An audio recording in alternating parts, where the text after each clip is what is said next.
जय गुरु बसवन्ना जय तु जगद्गुरु बसवन्ना जय गुरु बसवन्ना जय तु जगद्गुरु बसवन्ना जय गुरु बसवन्ना जय तु जगद्गुरु बसवन्ना जय गुरु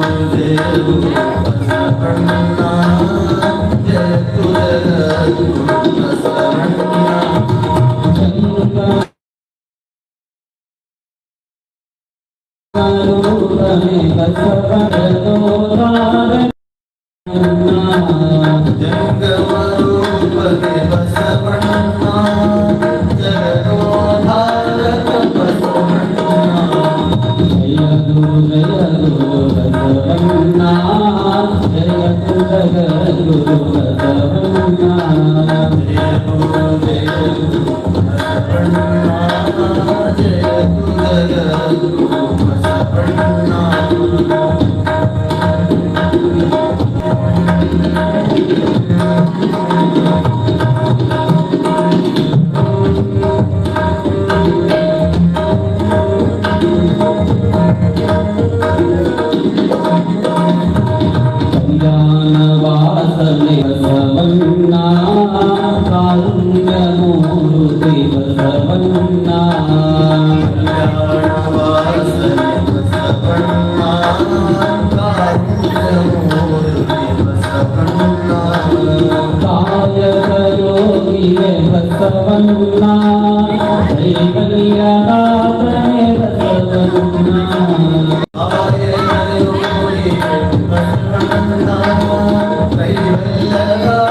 Bye. ಓಂ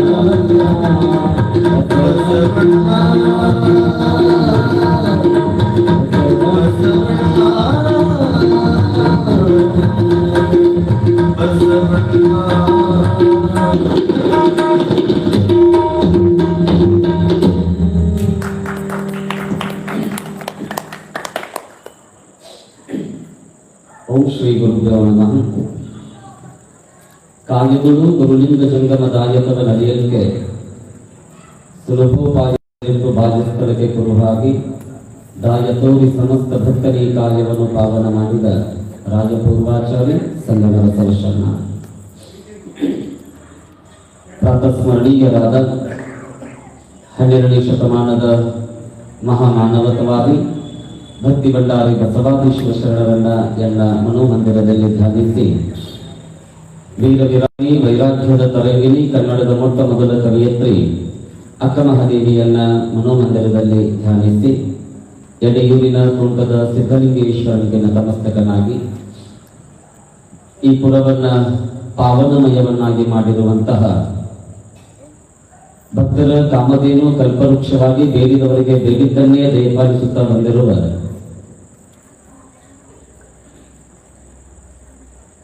ಶ್ರೀಮಠದ ಮೂಲ ಕರ್ತೃ ಗುರುವರಿಯರಾದ ಆ ರುದ್ರೇಶ್ವರರಲ್ಲಿ ಅನಂತ ಕೋಟಿ ದೀರ್ಘದಂಡ ಪ್ರಣಾಮಗಳನ್ನ ಸಮರ್ಪಣೆಯನ್ನಬೇಕು. ಶ್ರೀಮದ್ ವೀರಶೈವ ಶಿವಯೋಗ ಮಂದಿರದ ಸಂಸ್ಥಾಪಕರು ಕಾರಣೀಕ ಯುವ ಪುರುಷರು ಆದ ಹಾನಗಲ್ಲದ ಗುರುಕುಮಾರ ಶಿವಯೋಗಿಗಳ ಕರ್ತೃತ್ವಕ್ಕೆ ದೀರ್ಘದಂಡ ಪ್ರಣಾಮಗಳನ್ನ ಸಮರ್ಪಣೆಯನ್ನ ಮಾಡಿ ಗದುಗನ್ನ ಗದ್ದುಗೆಯನ್ನಾಗಿ ಮಾಡಿರುವಂತಹ ಸಂಗೀತದ ಸಾರ್ವಭೌಮರು ಪಂಡಿತ ಪಂಚಾಕ್ಷರ ಗವಾಯಿಗಳವರನ್ನ ಪಂಡಿತ ಡಾಕ್ಟರ್ ಪುಟ್ಟರಾಜ ಕವಿ ಗವಾಯಿಗಳವರನ್ನ ಎಲ್ಲ ಹೃದಯ ಸಿಂಹಾಸನದಲ್ಲಿ ಸ್ಥಾಪನೆಯನ್ನು ಮಾಡಿಕೊಂಡು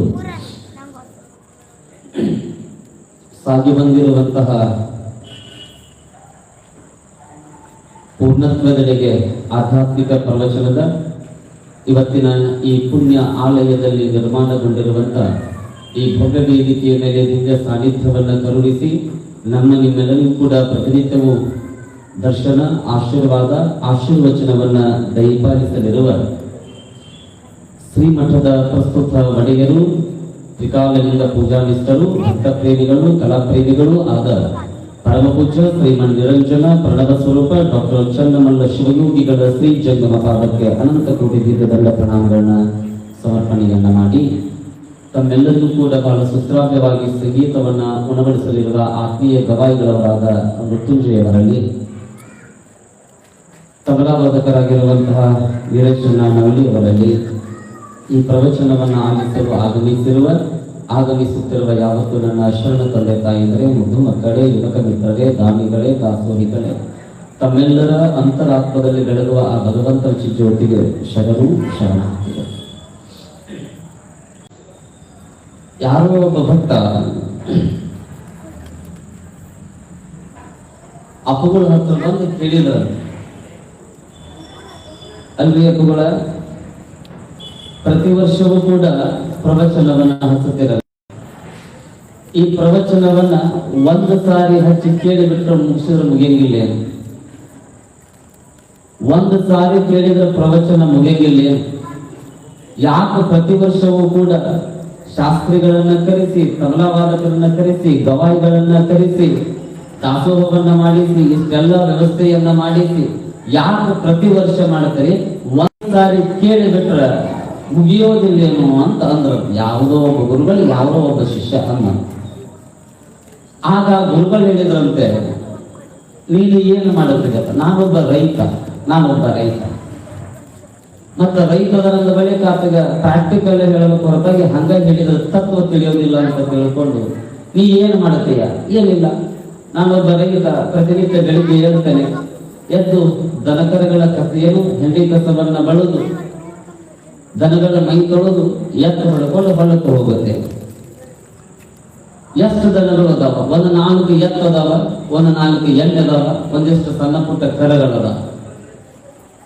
ಬೆಳಿಗ್ಗೆ ಎದ್ದ ತಕ್ಷಣ ಮಾಡುವಂತ ಮೊಟ್ಟ ಮೊದಲ ಕೆಲಸ ಇದೆ, ಎದ್ದ ತಕ್ಷಣ ಎಲ್ಲ ಆ ದನಕರಗಳ ಸಗಣಿಯನ್ನ ಬೆಳಿತೇನೆ.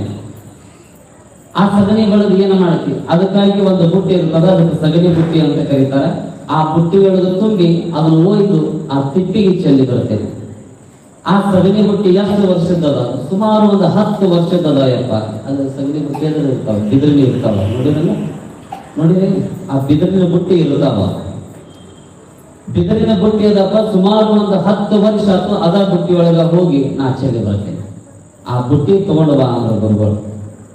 ಅಲ್ಲಪ್ಪ, ನಾ ಪ್ರವಚನ ಒಂದ ಸಾರಿ ಕೇಳಿಬಿಟ್ರೆ ಮುಗಿಯುವುದಿಲ್ಲೇನೋ ಅನ್ನುವಂತ ನನ್ನ ಪ್ರಶ್ನೆಗೆ ಆ ಸಗಣಿ ಚೆಲ್ಲುವಂತ ಬುಟ್ಟಿ ತಗೊಂಡು ಬಾ ಅನ್ನಕತ್ತಿರಲ್ಲ. ಕಾರಣ ಏನು ಅಂದಾಗ, ನೀ ತಗೊಂಡು ಬಾ ಗೊತ್ತಾಗ್ತದ ಅಂತ.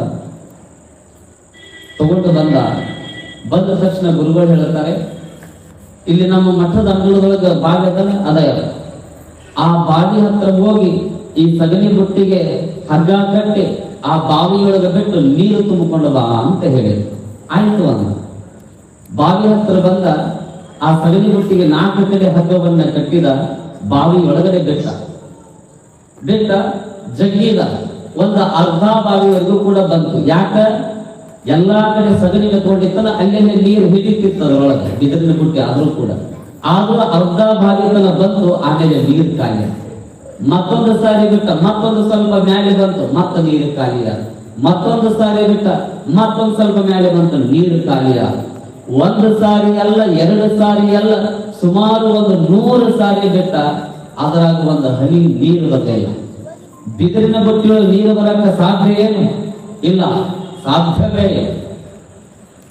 100 ಸಾರಿ ಬಿಟ್ಟಲ್ಲ, ಅದ್ರೊಳಗೆ ಒಂದು ಹನಿ ನೀರು ಬರಲಿಲ್ಲ. ಆತನಿಗೆ ಗೊತ್ತ, ಇನ್ನು ಮೇಲೆ ಇದ್ರೊಳಗೆ ನೀರು ಬರಕ್ ಸಾಧ್ಯ ಇಲ್ಲ ಅಂತ ತಿಳ್ಕೊಂಡು ಆ ಬುಟ್ಟಿ ತಗೊಂಡು ಗುರುಗಳ ಹತ್ರ ಬಂದ.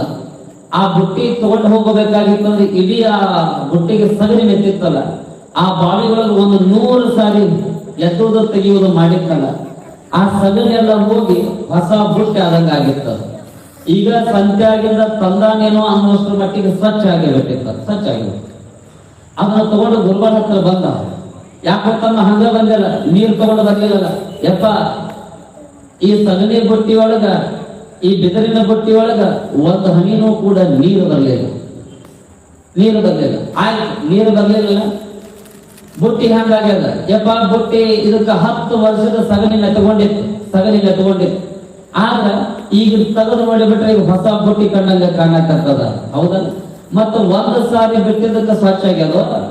ಏನ್ 8 ಸಾರಿ ಬಿಟ್ಟಿದ್ದಕ್ಕೆ ಸ್ವಚ್ಛ ಆಗ್ಯದ? 1 ಸಾರಿ ಅಲ್ಲಪ್ಪ, ಒಂದು 100 ಸಾರಿ ಆ ಭಾಗದ ಎದ್ದೆದ್ದು ತೆಗೆದಾಗ ಇದು ಹೊಸ ಬುಟ್ಟಿ ಆದಂಗ ಆಗ್ಯದ.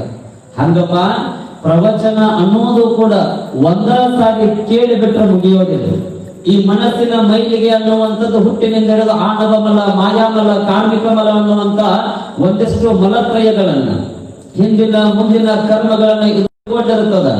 ಈ ಒಳಗಿರುವಂತ ಆತ್ಮ ಸ್ವಚ್ಛ ಆಗಬೇಕಾಗಿತ್ತು, ಆತ್ಮ ಪವಿತ್ರವಾಗಿರಬೇಕಾಗಿತ್ತು, ಈ ದೇಹ ಶುದ್ಧವಾಗಬೇಕಾಗಿತ್ತು. ಅಂದ್ರ 1 ಸಾರಿ ಪ್ರವಚನ ಕೇಳಿಬಿಟ್ರೆ ಮುಗಿಯುವುದಿಲ್ಲಪ್ಪ, ಜೀವಮಾನ ಇರುವವರೆಗೂ ಕೂಡ ಕೇಳ್ಕೊಂತ ಹೋಗಬೇಕು. ಅದಕ್ಕಾಗಿ ಪ್ರವಚನವನ್ನು ಹಚ್ಚುತ್ತಾರೆ ಅಂತ ತಿಳ್ಕೊಂಡು ಗುರುಗಳು ಹೇಳಿದ್ದಾರೆ.